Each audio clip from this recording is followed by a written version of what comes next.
Hello mga boss, Ninyo Anthony sa El Nino Conditioning System, ang observant na magmamanok, ang online handler nyo. So ngayon, dalawa nag back to back champion, dalawa nag back to back champion sa naka El Nino Conditioning System. Ganun po kagaling ang El Nino Conditioning System. Ang dali lang mag back to back champion. Ang daming nagcha-champion, halos magsabay-sabay. Simula nung nagpabayad ako, tuloy-tuloy ang pagpanalo nila. 300 na po mahigit ang member ko. Wala ni isa nagreklamo na pumangit ang score. May talo, pero satisfy pa rin sila sa galaw. Ito, yung isa, taga Region 1. Taga Region 1 na naglaban.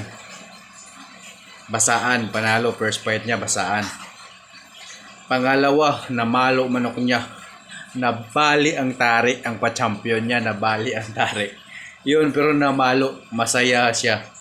Kung di lang sabi siya na nagsabi, kung di lang nabali ang tari niya, champion siya. Ito pa isa, sa San Juan naman. First fight niya, sa bayan. Pareho ang tama. Pareho. Tapos, nagkadukutan. Sa bayan pa rin ang dukutan. Mas fatal lang sa kanya, una siyang bumigay. Pero yung last fight niya, walang sugat. Ganun ang mga update sa nakailan, yung masaya pa rin. Mga fully paid na po yun ng mga member. Nag-update pa rin sa akin. Ito pa. Ito, fully paid na to. At 2 beses na nag-champion. Ito. Fully paid na to, 2 beses na nag-champion. Ito, back-to-back champion na. Double champion. 2 entry sa isang araw champion. Ganon. Taga Pampanga. Ito pa. Taga Cavite. Champion na rin to. Nag-update. Ang ganda pa rin ng panalo. Taga Quezon Province. Simula nung gumamit ng El Nino Conditioning System, wala pa siyang talo. 300 na po mahigit. So sa mga nanawagan ako sa aking mga member na nag-struggle sa El Nino Conditioning System, PM nyo ako. Kasi mayroon po akong messenger. Online 24/7 po to. Ang wifi ko, online 24/7 dahil sa mga membership nyo, nakakabayad ako sa wifi kahit wala akong trabaho. Pati nga sa bayad sa utang sa bahay ko, nakakabayad ako. Salamat sa lahat ng nagpa-member, 300 na mahigit. Kung hindi ko man kayo mamonitor lahat, unawain nyo ako, 300 ko kayo mahigit. Isa lang ako. Hindi ko po kayo mamonitor isa-isa. PM nyo ako kung may di magandang gagalawin manok nyo, PM nyo ako. Marami po akong troubleshooting kan. Pinag-aralan ko yan sa sarili kong mga manok. Anong gagalawin ng manok? Meron talagang gagalawin ng manok. Kita nyo sa akin, ano ginalaw ng manok, bibigyan kita ng solusyon. So far, wala pang nagsabi na pumangit ang palo ng manok nila. Lahat nagpapasalamat. Isang araw pala nakita nila ang palo ng manok. Isang linggo nakita na nila ang gigil ng manok. Ang timing ng manok, kasi natuturo ko yan sa manok. Yan ang lamang ko sa ibang nagtuturo.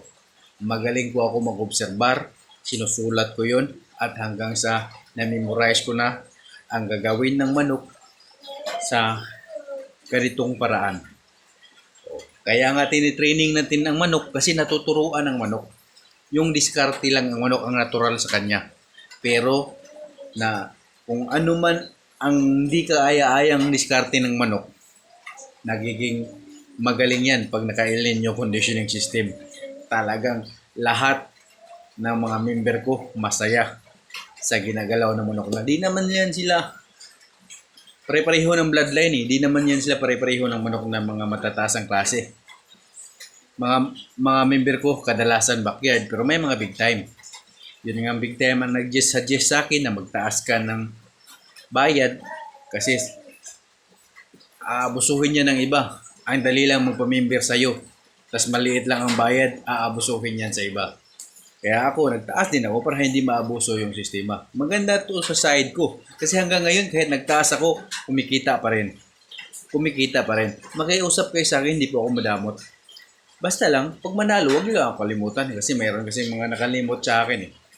Pero, nagpapasalamat pa rin ako. Meron pa rin nagpapamember. So, ganito po. Ngayon po, tag-ulan na. Tag-ulan, ang daming sakit. May laway-laway, may biglang matay, mahulog na lang sa dapuan, marami po yan. Nasa paligid lang yan. Pag lalo na yung malakas ang ulan, biglang iinit, tiyak may mararamdaman manok mo dyan. Yung mga nakagala, yung mga nakatali, may maramdaman. Ano ba magandang gawin dyan? Kung may kulungan ka, kulong mo lahat. Kulong mo, at least di sila babad sa ulan. Kung wala ka namang kulungan, may prevention dyan. Gumamit ka ng kalamansi. Kung wala kang vitamin C, gumamit ka ng kalamansi. Kalamansi na yung maliliit. Limoncito yan sa Bisaya, kalamansi. Iwain mo sa 1 kilong patuka, haluan mo ng 10 pirasong kalamansi. Yun, gagana ang kain ng manok mo, lulusog ang manok mo, matitibay ang resistensya ng manok mo. Ganun po kagaling. Ganun po kagaling ang ganun po kagaling ang vitamin C at ang kalamansi. Ganun po kagaling. Kaya sa gustong matuto sa El Nino conditioning system, ako pagkukondisyon talaga ang master ko. Kasi pinag-aralan ko yan sa mga manok ko. Kung paano paggalawin ng manok, paano tuturuan ng manok. Alam ko na yan. Hanggang ngayon, nag-aaral pa rin ako. Meron pa rin akong mga teknik. May generalize na ako ng teknik, pero meron pa rin akong teknik na inaaral pa ngayon. Marami po yan. Kasi sabi nga ng iba, ang pagkukondisyon ng manok ay 101 teknik or 101 sistema. Merong sistema sa pagkain, merong sistema sa gamot, merong sistema sa training, merong sistema sa lahat na aspeto. Yan. Sa akin, kinukumbine ko yung lahat ng sistema. Marunong ako magpagalaw gamit ang pagkain. Marunong ako magpagalaw sa pamagitan ng vitamins. Marunong ako magpagalaw sa paggalit lang ng manok. Marunong ako niyan. Yan ang master ko kung paano pagalitin ng manok. Marunong ako magpagalaw gamit ang pagpahinga ng manok.